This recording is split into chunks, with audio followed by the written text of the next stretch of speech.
Spread the fire. Welcome back to SMWX, and I'm extremely excited today to be joined by one of the most erudite analyzers of the South African political landscape, Gogo Dungezweni Aubrey Matshiqi. Tata, thanks so much for joining us on SMWX. Gogo, because this is for a younger audience, I actually wanted to start off with your history in the struggle against apartheid and just ask you to speak a little bit briefly about that history and where you come from.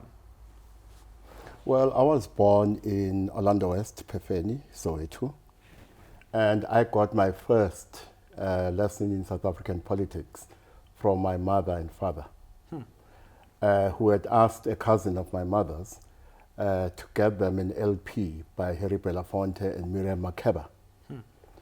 Of course, the LP was banned at the time. So when it did arrive, they could not play it during the day in case apartheid spies would hear and report them to the special branch. So they played it late at night. And it was for the first time I heard names like Mandela, Sisulu, Sobukwe. And with each track, my parents explained what the track is about. For instance, you have a track which says, Bahleli bonke entilongweni. They are all in prison. So my mother and father would explain why Mandela, Sisulu, Sobukwe are in prison. You would have tracks about, like Khawuleza, and they would talk to us about life in Sophia Town, how the white man's liquor had to be hidden because if the police came, they would confiscate it. So the Shibin queens would be warned by neighbors. They would say to them, Khawuleza, nanga mapolisa yeza, here the police are coming. So that was my first lesson in South African politics. And then as a student, I became a member of COSAS, Congress of South African Students. When I did my teacher training, I joined AZASO, the Azanian Student Organization. And what's interesting about AZASO is that originally it was a black consciousness student movement that was hijacked by the charterites of the Congress movement. But we refused to change the name because in the UDF, the United Democratic Front, there were comrades who insisted that we can't use the name Yamazimzim, which is what we called the Black Consciousness comrades. But we insisted we were retaining the name. And later, those who followed us changed it to SANSCO, and now it is SASCO. So in a way, we are the living ancestors of SASCO. Yeah. But I was also part of the youth movement, Yeah. Particularly the Soweto Youth Congress. I was part of the civic movement.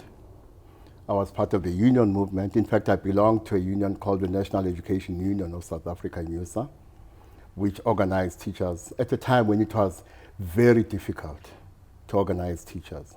And it was an anomaly for a teacher to be an activist, to be a comrade, to be involved in the struggle. And that is why in my first year of teaching in 1986, I was fired by the apartheid regime. And we could not challenge them in court because the Education and Training Act stipulated that if a teacher in his or her first year of teaching was fired by the department did not have to give reasons. So as we're preparing to go to court, our advocate says, look at this clause. We will accuse them of firing you for political reasons. Their lawyers will stand up and say, well, according to the law, we don't have to give reasons. Was that End process, of story. Was that process part of what moved you towards a more militant stance towards the apartheid regime? Well, I was already militant. I see. My head is very calm now. Those who know me will tell you I was quite a hothead. So I was already militant. Right. By the time I became a teacher, I was already militant. In fact, in 1986, the South African Defence Force decided to occupy our schools. And as an act of rebellion, I would go to my school wearing UDF t-shirts or a COSAS t-shirt or whatever, as an act of rebellion. And when we had staff meetings, the soldiers would be in the staff room listening to what we were saying. So I was already militant, and I was already in MK at the time. Oh, I see. So you had joined MK. And being a teacher was a very good cover. And when I was fired, I joined a Catholic school, a private school in Soweto, St. Matthew's, not far from Regina Mundi. That too was a good cover, because this is a Catholic school, prayerful and all that, and that is where we hid our weapons, our AKs, grenades, RPGs, and shells. They were in that school. So every time we had to go on a mission, we had to go to school, so to speak, to go and fetch our weapons and then go on a mission. I also found myself being part of the shop stewards, was it council or committee, I don't remember, deployed by the UDF. So I always say that to the extent that we had 4 pillars of the struggle, I was in the underground, because before I joined Umkhonto weSizwe, I was in the ANC political underground. It was while I was in the political underground that I was recruited to MK. I was part of the mass movement, civic movement, and all the movements I've already spoken about. As a member of MK, I was part of the military pillar. And we were doing some international work. And so I always argue 2 things, that I participated in all the 4 pillars, but I also argue that I was not a card-carrying member of the ANC. I was a gun-carrying member of the ANC. Well, that's a fascinating, because I also didn't know, I knew that you were a part of MK, but I didn't realize the genesis of your political engagement. And the reason I asked that to kick off is because I think your analysis of the South African political landscape is rooted in a very different history to a lot of current political analysts. And I think it's really important for our viewers to understand that context. And it's part of the reason why I take your word virtually as political analytical gospel. Because if we move right to the present now, what was quite interesting for me in President Zuma's testimony at the State Capture Commission was that he brought the question of ANC infiltration right back to the fore of the debate. Now, of course, Gupta capture was a form of infiltration, but one of many, and maybe one that hasn't been traced to its true roots. What was your view on this question, or the re-entry of the question of ANC infiltration by President Zuma yesterday at the Commission, and as the Commission continues this week? Well, as you know, I'm not very patient with the current narrative of state capture. Because I think this narrative of state capture is dominated by a very narrow and self-serving conception of state capture. So when I listened to President Jacob Zuma last night, first of all, I was not surprised, because some of the claims he made are claims that have been made over the years, including the claim that he became a target because he was the ANC's head of intelligence. That did not surprise me, because we became acquainted with that claim in the 90s. So very little of what he says came as a surprise. But his testimony raises a much larger question, which coincides with my own understanding of what state capture is. First of all, there is no state that is not captured. And if I'm correct, by the time we start engaging in this narrow narrative about state capture, the post-apartheid state is already captured. I don't think that in principle we are opposed to state capture. We are opposed to state capture only to the extent that the state is captured by people and forces who are not like us, by people who do not like us, and by people we do not like. When the state is captured by people who are like us, and we like, we have no problem with state capture. So I think a lot of the opposition and antipathy that has been expressed about state capture is partial to the extent that it speaks to a particular worldview and particular political and leadership preferences. That is not the same as to argue that we do not have a problem of corruption. We do. In fact, in my view, by the time former President Jacob Zuma exited the union buildings, corruption in South Africa, in my view, was no longer endemic because it had become systemic, meaning it had become the dominant culture in both the state and the private sector.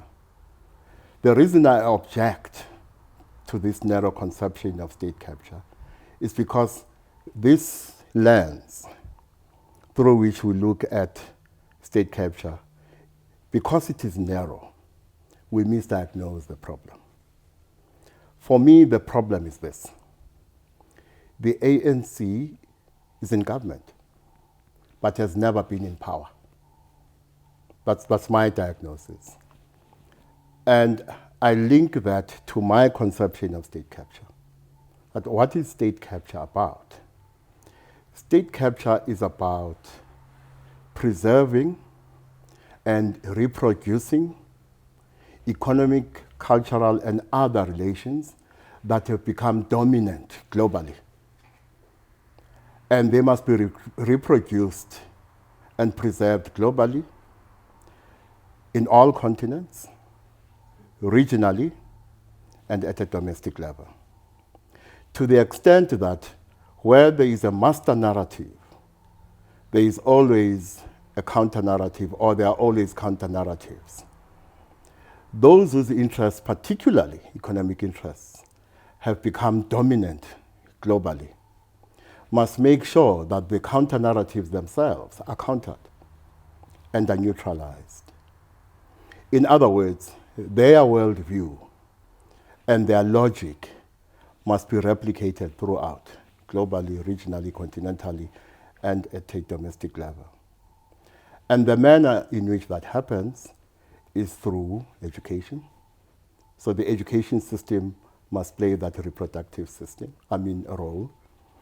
Other institutions in society, culture, particularly popular culture, politics, and in the political space, what you must make sure is that you capture entire continents, entire regions, entire countries, and therefore the state at a domestic level.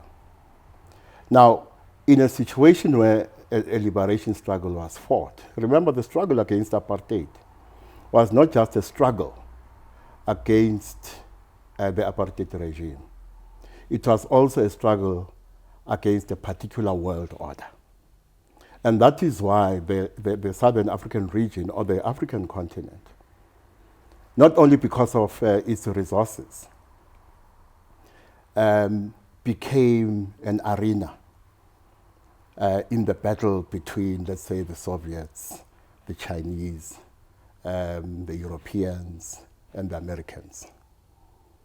Because there was always the chance that a revolutionary movement such as the ANC, being the governing party in a strategically placed country such as South Africa, in these battles, would not be in line with the dominant economic, cultural, and other logics in the world. And therefore, it had to be captured. Some of its leaders had to be captured, and therefore the state had to be captured. So that's the first problem. Can I take you up on that logic in relation to former President Zuma's testimony? Yeah. Because I think part of that system of capture that you speak about renders the voices of certain narratives as irrational, as aberrant, Yes. and marginalizes them. And so we don't treat the statements of President Zuma with much nuance. Yeah. And while I think there are fundamental flaws, personally, in the version he is putting across to the country, what shouldn't be lost is that the ANC was infiltrated to some extent or another, potentially even by foreign powers, number one, and number two, that infiltration has had political consequences for the way that the ANC has governed the country. Whether that means that there was some big conspiracy to only remove President Zuma and President Zuma alone is a different question, but I'm not sure we've truly engaged with that reality as a country. It's not convenient. Remember that the devil can quote the Bible. So revolutionary theory can be misappropriated by those whose agenda is not revolutionary. And therefore, when I look at what former President Jacob Zuma said yesterday, I come from different angles. First of all, we were taught in the ANC that we must never personalize differences. Particularly because as revolutionaries, particularly those who rise to certain positions in the revolutionary movement, you have access to resources which are political that you can use against your opponents in the same movement in pursuit of personal interests. And therefore, one of the questions that arose to me in 2004, when in defense of Jacob Zuma, Mo Sheikh and Mac Maharaj accused Bulelani Ngcuka of having been an apartheid spy, the question that arose to me was this: to the extent that it is common cause that the ANC was infiltrated, to the extent that it is common cause that some of those who infiltrated the ANC infiltrated the leadership of the ANC, and to the extent that some of those sit in our government, sit in our parliament, sit in cabinet and other parts of the state and the ANC, is it correct when, as comrades, a conflict ensues between you, to use the political resources you have been able to access because of the position to which you rose in that movement? And I was perturbed because I thought, in accusing Bulelani Ngcuka of having been an apartheid spy by using resources that were available to them because of their position in the movement during the struggle, in defense of the then deputy president of the ANC, those comrades had personalized those political resources. That's not the same as to say that Bulelani Ngcuka was or was not a spy. And if you remember, the Heifer Commission could not pronounce on whether he was a spy or not, and hence it said he was probably not. So it did not say he was a spy, or he was not. It simply said he probably was not a spy. So that's my first concern with yesterday's testimony of President Jacob Zuma. He rose to the level of head of intelligence in the ANC. What he said yesterday, he said because of that position, he gained access to this material. Which then made him a target of... As he says, which made him a target. The question is, in terms of ANC revolutionary discipline, is it correct to use those resources in the manner that he did yesterday? But that invites another question. If he is correct that he has been the victim of an agenda at a national and transnational level, Yeah. his enemies in the ANC have used state and other resources, themselves have used political resources to some extent to try and undermine him. So now I start thinking, to the extent that the manner in which these resources have been used by both sides should be condemned. Do we condemn one side, depending on who we like or we don't like? Or do we condemn all members of the ANC who use political resources in this manner? So for me, that's the question that Absolutely. arises. Well, I want to ask you on a related note, whether and what you think about the following hypothesis, that in the New Dawn era, the professionals have taken over the state capture project again. Well, my argument has been that the Busasa, the Guptas, and those who worked with them, what they did does not constitute state capture. It interrupted state capture. And once you neutralize the forces which coalesced around Busasa, the Guptas, and so on, all those are accused of state capture. Once you neutralize them, then state capture can proceed. I have argued, for instance, that the movement, and those of us who were in the movement during the liberation struggle, tended to focus too much on those who were bought by the apartheid regime, including Askaris, to undermine the movement. So our conception of infiltration was limited to those who worked for the apartheid regime, who were agents of the apartheid regime. Whereas what we need is a much larger conception of infiltration. Because what happened to the ANC was infiltration also at a policy level. So at that level, we can legitimately talk about people who sit in our cabinet, who sit in the leadership of the ANC, who are policy askaris, whose job is to undermine the goals of the revolution by distorting political outcomes, by distorting the content of ANC policies. And as I said, the devil can quote the Bible, I think much better than the two of us. In the same way, it is quite possible to pursue a reactionary or even counter-revolutionary policy agenda while you are quoting revolutionary texts and screaming all things revolutionary. And that is why one of the things I bemoan is the dexterity with which the ANC is able to speak left and do right. Well, as you say that, I think this question of appropriation and reappropriation of certain rhetorics in service of subversive political agendas has dogged our politics since democratic inception. But I also think that there's a serious danger emerging in this new consensus that policy subversion, as you say, is appropriating the language of competence, appropriating the language of anti-corruption. Yes.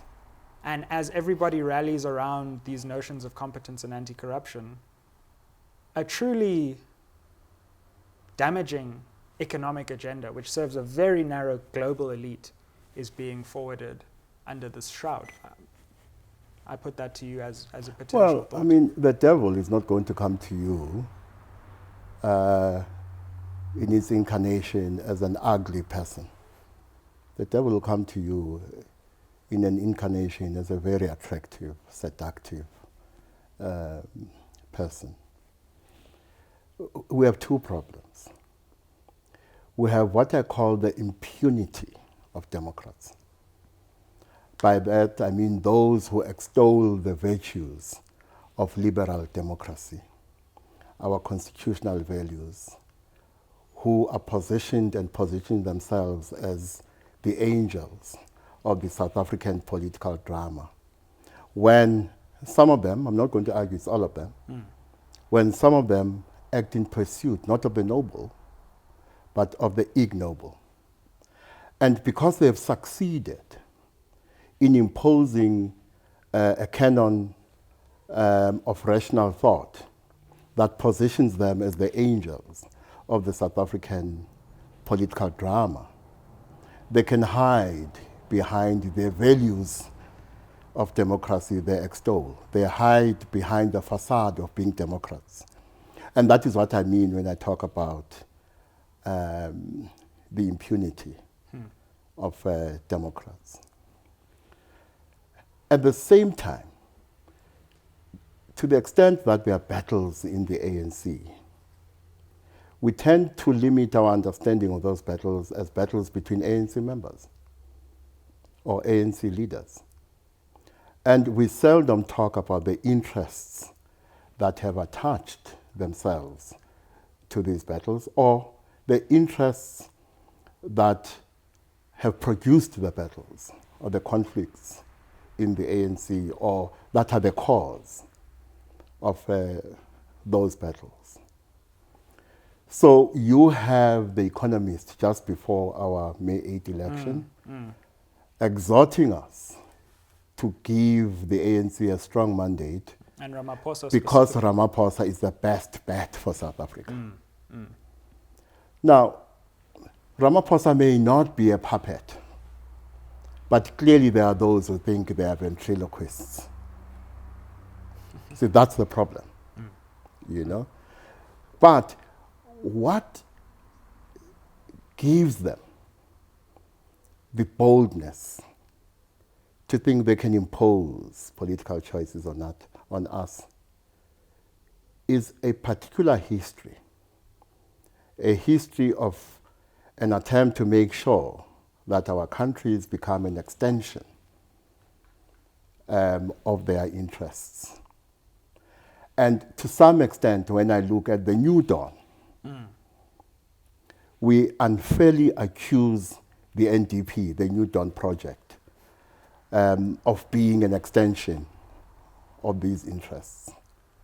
We accuse Ramaphosa of being an extension of these interests. I say unfairly because the problem is not Ramaphosa. The problem is not the NDP, the New Dawn project. The problem is the ANC. An ANC, in my view, that was captured by these interests prior to 1994. And that does not mean there are no counter-narratives in the ANC. There are. But they are not the dominant narrative. Absolutely. And for me, and the reason why I'm so excited to speak to you is I think that a dominant narrative has gripped the South African public psyche. And it's become hysterical. I mean, I was actually reading some of the opinion pieces published after the first New Dawn speech, and there was almost a messianic tone. And very few through this and how dangerous this narrative could become.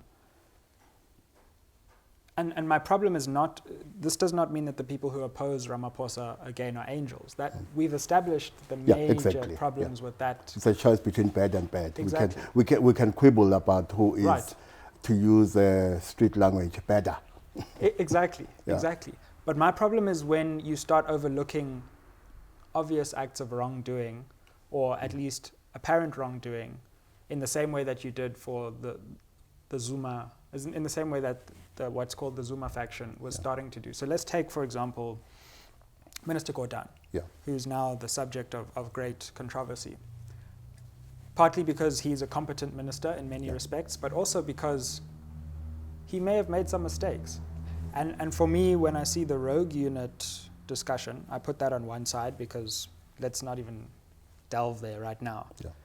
The other thing the public protector said was that it seemed like he misled Parliament.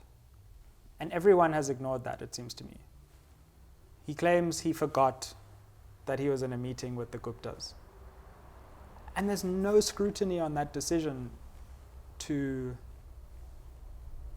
basically not take the South African Parliament and public into confidence. Yeah. Now, I'm not saying Gordhan is now the devil incarnate, Yeah. but it just feels to me like there isn't the same scrutiny being brought to bear on the people who actually have the most power that is being brought to bear on others. Well, let me start with this idea of competence that has attached itself to this battle for mind share. Because part of the political battle is a battle for mind share. Sure. A battle about winning the hearts and minds of South Africans in pursuit invariably of very narrow goals to disadvantage or advantage certain interests. Firstly, incompetent people lie and they steal. Competent people lie and they steal. The devil is competent. And therefore this conception of battles inside the ANC that is modeled on a partial eclipse is what produces this narrative of angels and devils. And I've argued ad nauseum that these are battles between angels with horns and devils with halos. What they have in common, however, is a God complex. Another thing they have in common is that they have a very poor understanding of the limitations of their own power. And another thing they have in common is to constantly misread their opponents by constantly assuming that the actions of their opponents are always predictable. That's the problem. Then we come to the narrative and the discourse itself. Let's start with the media. We forget that this thing we call news is a construct. It is not valueless.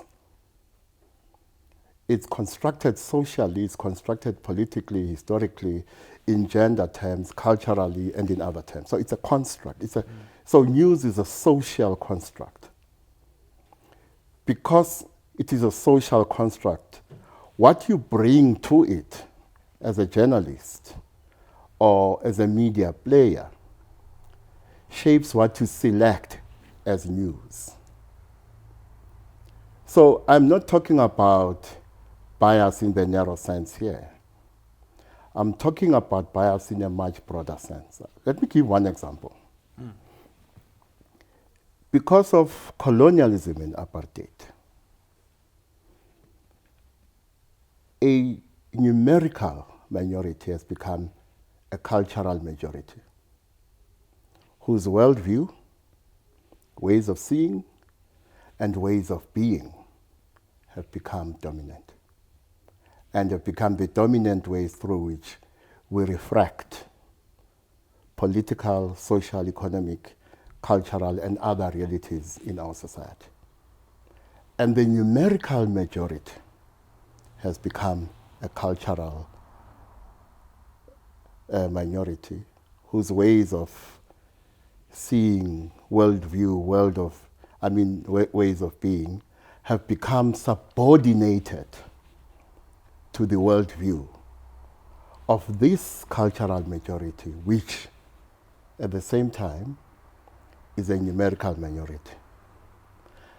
And that you will see in academia, cultural production, in the media, and how we interact with all these things. Again, I am not arguing that the existence of master narratives negates the existence of counter narratives. I'm saying this is one of the dominant realities.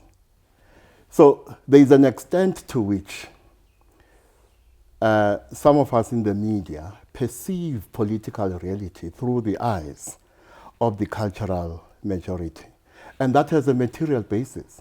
The cultural majority is in control of our economy. And this thing that sometimes to me manifests as white arrogance in South Africa has a material basis. That material basis is the economy. There's also the question of gender. Which voices are dominant in the media? And in our society, it's male voices. And so when you talk about this messianic impulse, this belief that our salvation lies in the hands of a powerful leader, and that leader is not a woman, in the hands of a powerful man, also tells us how we interact with gender. So the media, in a sense, also has a very male view of a political and social reality. But in the current battles, we have seen too many journalists either being uncritical about those who are in power or reducing political battles to a match between pirates and chiefs. Some journalists are Pirates fans, some are Kaizer Chiefs fans. And what we have seen as a result is the media helping us construct echo chambers, where a dominant idea is propounded from the top of the chamber to the bottom, and we do so unthinkingly, and thereby we impose a canon of rational opinion. And that is why I was flabbergasted when I saw journalists allowing a politician to take them by the hand, Absolutely. put a pen in their hands and saying, join these dots. In fact, one of our TV stations even has presenters who use that phrase, joining the dots, a phrase they did not use before this politician started using it. I was even more flabbergasted when I saw a group of academics allowing themselves to be used in a similar way. And so when it comes to the media, because news is socially constructed, it is therefore not surprising that we have seen some of the lapses we have seen in how the media interacts with political reality in this country. Well, we're going to leave it at that for now, but I think we've sparked just as much conversation as we've had, so I just want to thank you, Gogo, for You're most welcome. joining us on SMWX and bringing to bear your considerable insights on our political landscape. I hope we can do it again sometime. I hope so too, because I would have liked to say more about Jacob Zuma's testimony. Well, there's always tomorrow. We can, Yes. Should we meet same time tomorrow? I'm game. Share your thoughts on WhatsApp, everywhere on social media. I know that you have just as much to say about this conversation as we do. Spread the fire and keep tuning into SMWX. Ayeye. Thanks for watching the content. Like, share and subscribe on all platforms. smwx.co.za to join the WhatsApp channel. And let's build a new conversation for a new generation. Ayeye.